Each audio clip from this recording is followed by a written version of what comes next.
हाल ही में सोनाक्षी सिन्हा ने जहीर इकबाल संग इंटरफेथ मैरिज की थी, लेकिन उससे पहले साल 2023 में स्वरा भास्कर नेता फहाद अहमद संग शादी के बंधन में बंधी थी। स्वरा भास्कर की ये शादी खूब सुर्खियों में रही थी। इसके पीछे की वजह दोनों के अलग अलग धर्म का होना था।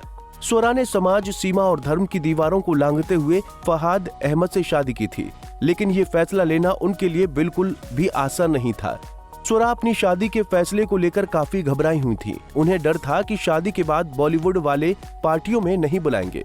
स्वरा भास्कर ने अमृता राव और आरजे अनमोल के शो कपल ऑफ थिंग्स में अपनी शादी को लेकर बात की। उन्होंने बताया कि फहाद से उनकी मुलाकात मुंबई में एक विरोध प्रदर्शन के दौरान हुई थी। वो कहती हैं कि हम दोनों ये मानने को तैयार नहीं थे कि हम दोनों के बीच कुछ हो सकता है, लेकिन हमारे आसपास मौजूद लोग समझ चुके थे कि हमारे बीच कुछ तो है।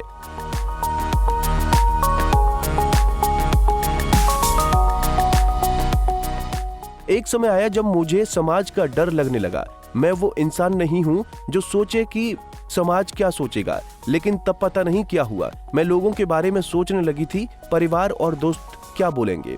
वो बताती हैं कि मुझे डर था कि मैं फवाद से शादी करूंगी तो मुझे बॉलीवुड वाले पार्टियों में नहीं बुलाएंगे। समझ नहीं आ रहा था कि मेरे साथ ऐसा क्यों हो रहा था। मैं धर्मनिरपेक्षता के नारे लगा रही थी और दूसरी तरफ मेरे दिमाग में ये सब चल रहा था। इन सब चीजों को लेकर उन्होंने अपने चाचा से बात की और फिर समझाया कि फवाद ही उनकी पसंद है। स्वरा ने कहा, चाचा ने मुझे समझाया कि अगर तुमको एक दूसरे शख्स में वो सभी गुण मिलेंगे जो आपको फवाद में पसंद हैं, तो क्या आप उस पर विचार करेंगे? और मैंने अनजाने में कहा नहीं।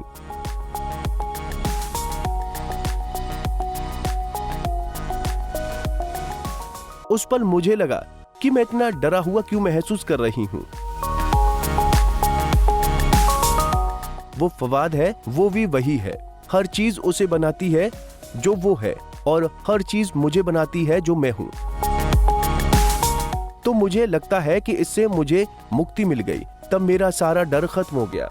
बाद में उनके और फवाद के रिश्ते से दोनों ही परिवार शौक में थे, लेकिन वो अपने प्यार के साथ खड़े रहे। स्पेशल मैरिज एक्ट के तहत स्वरा भास्कर ने फहाद अहमद से शादी की थी। 1 महीने बाद ही वो प्रेग्नेंट हो गई थी।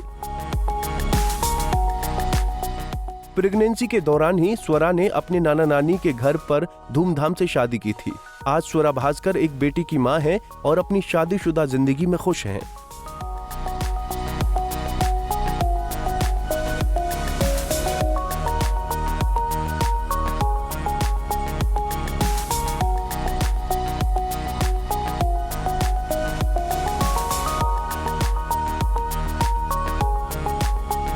ऐसे ही और वीडियोस के लिए आप नारी के पेज को YouTube पर सब्सक्राइब, फेसबुक पर लाइक और इंस्टा पर फॉलो करना ना भूलें।